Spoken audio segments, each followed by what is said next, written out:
বাংলাদেশের মনস্তত্ত্ব হলো যে ধরেন আমার অ্যাপিয়ারেন্স যেটা আমার দাঁড়িয়ে আছে, পাঞ্জাবি পরি, বিশ্ববিদ্যালয়ে পড়েছি, একটা বিশ্ববিদ্যালয়ে শিক্ষকতা করি, আবার ইন্টার পর্যন্ত মাদ্রাসায় পড়েছি।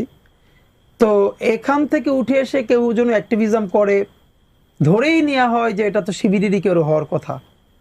মানে জামাত শিবির না করেও এইটুকুন বোঝাপড়া তৈরি হতে পারে, এইটা বাংলাদেশের মনস্তত্ত্ব অনেকে নাই।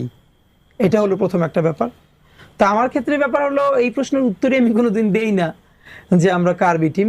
আমরা এক কথায় বলি যে আসলে বি টিম যদি কাউরে বলে তাহলে আমরা আসলে বাংলাদেশের বি টিম। আমাদের প্রতিদিন যত কমেন্ট পড়ে আমার বক্তব্যের, এর মধ্যে অর্ধেক কমেন্ট পড়ে যে আমরা বিএনপির বি টিম। কখনো বলা হয়, তো এর মানে হলো কি, যার বক্তব্যের বিপরীতে যায় সেই কখনো বিএনপির বি টিম, কখনো জামাতের বি টিম, কখনো এনসিপির বি টিম।